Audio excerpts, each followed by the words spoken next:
നമ്മൾ ഇന്നിവിടെ വന്നിരിക്കുന്നത് മാവേലിക്കരായിലുള്ള ദീപം ലോ അക്കാഡമിയുടെ LLB എൻട്രൻസ് ക്ലാസ്സുകൾ ഡിസ്കസ് ചെയ്യാനാണ്. നമുക്ക് നേരെ ക്വസ്റ്റ്യനിലേക്ക് കടക്കാം. ഗോവയെക്കുറിച്ച് നമുക്കൊന്ന് ഡിസ്കസ് ചെയ്യാം. ഗോവ ഇന്ത്യയിലെ ഏറ്റവും ചെറിയ സംസ്ഥാനം ഏതാണ്? ഗോവയാണ്. Smallest state of India. Answer Goa.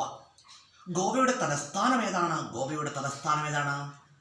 Panaji. ഏതാണ് ഗോവയുടെ തലസ്ഥാനം? Panaji. Capital of Goa. Answer Panaji. അതുപോലെ പറയുകയാണെങ്കിൽ ബീച്ച് ടൂറിസത്തിന് ഇന്ത്യയിലെ ഏറ്റവും പേരുകേട്ട സ്ഥലമാണ് Goa. Goa is most famous for beach tourism. Beach ടൂറിസത്തിന് ഇന്ത്യയിലെ ഏറ്റവും പേരുകേട്ട സ്ഥലമാണ് ഗോവ. അതുപോലെ തന്നെ ഗോവയിലെ പ്രധാനപ്പെട്ട തുറമുഖമാണ് main port of Goa. Answer Mormugao. Dabolim airport located at Goa. Dabolim വിമാനത്താവളം എവിടെ സ്ഥിതി ചെയ്യുന്നു? ആൻസർ ഗോവ.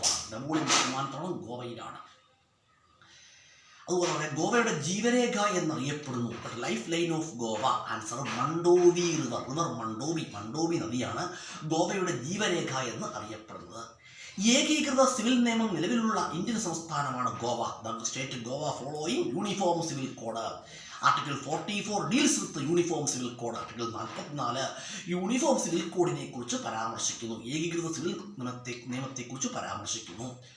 ഗോവയുടെ ഇപ്പോഴത്തെ മുഖ്യമന്ത്രി ആരാണ്? Pramod Sawant is the chief minister of Goa. അതുപോലെ തന്നെ പറയുകയാണെങ്കിൽ കേരളത്തിൻ്റെ ഇപ്പോഴത്തെ അഡ്വക്കേറ്റ് ജനറൽ ആരാണ്? Jaju Babu is the advocate general of Kerala. Advocate ജനറലിൻ്റെ ഓഫീസ്, കേരളത്തിലെ അഡ്വക്കേറ്റ് ജനറലിൻ്റെ ഓഫീസ് എവിടെയാണ്? എറണാകുളമാണ്. Office of advocate general of Kerala. Answer എവിടെയാണ്? ആൻസർ എറണാകുളം.